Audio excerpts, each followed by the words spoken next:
In recent years, there has been a steady increase of misinformation. Two historians have assembled a team to push back on what they call myths surrounding some of the country's most pressing issues and defining moments. They recently spoke with Jeff Bennett about their new collection, Myth America: Historians Take on the Biggest Legends and Lies About Our Past. Kevin Cruz and Julian Salazar, welcome to the NewsHour. Thanks for having us. Great to be here.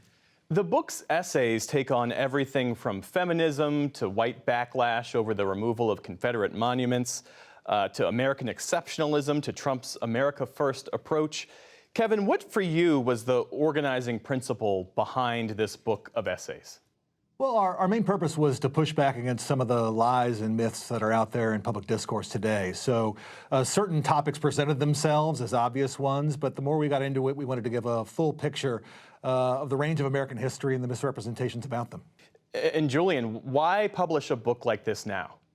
Well, part of it was us listening and hearing and reading ideas about American history that were really disconnected from what academic historians have been writing about and finding in the archives. And we wanted to try to share with the public what we know that's so different than what you hear. Part of it is also how politicized history has become in the classrooms. And we wanted to bring some of the best and brightest scholars who write well, to tackle big questions that Americans have been wrestling with, not just over the last few years, but over the last few decades.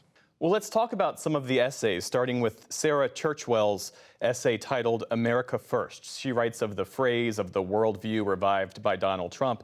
She says, America First has never been and was never intended to be a simple statement of patriotic self-interest, and it has certainly never worked as a unifying national motto. On the contrary, it has consistently served as a divisive code camouflaged by its ostensible harmlessness, a frequently conspiratorial cover story for internal power struggles.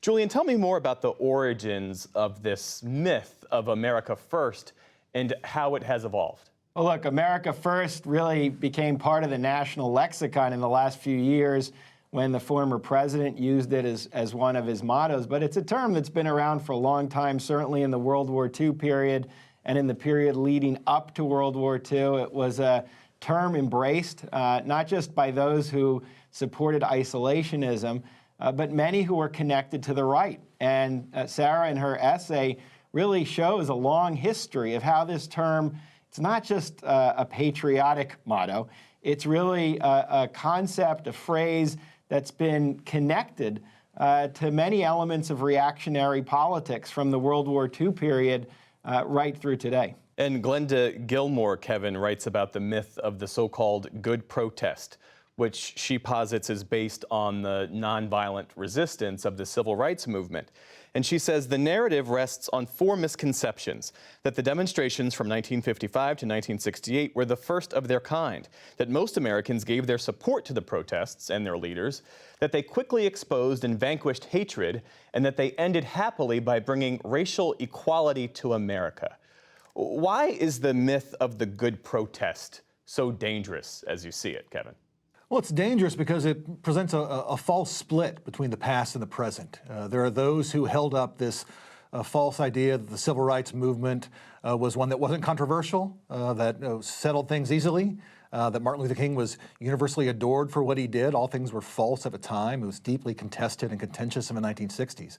But if you have a view of the civil rights movement in the 60s as being kind of anodyne, without any stakes to it, without any opponents to it, then it makes other protests pale in comparison, right?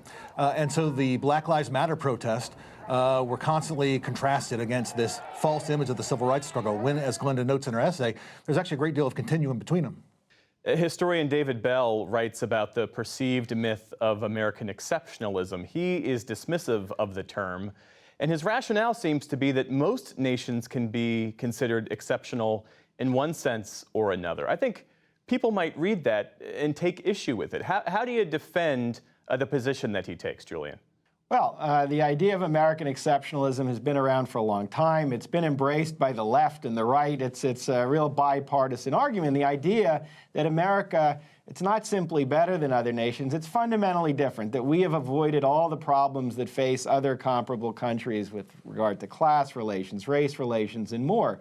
And what he is trying to argue is that really skews our understanding of how the United States evolved. It's better to have a realistic understanding, to know some of the similarities between our country and comparable nations in Western Europe, for example, because then we get a deeper knowledge about how we as a country have wrestled with those problems, sometimes differently than others and sometimes the same. So, you know, I think what David argues is very important, and he shows there's a history to the concept. It's been deployed politically, and often it takes our eye away from issues that we need to address as a nation. The book, its essays, isolate members of the conservative movement as the main culprits of misinformation, of disinformation, and of myth-making.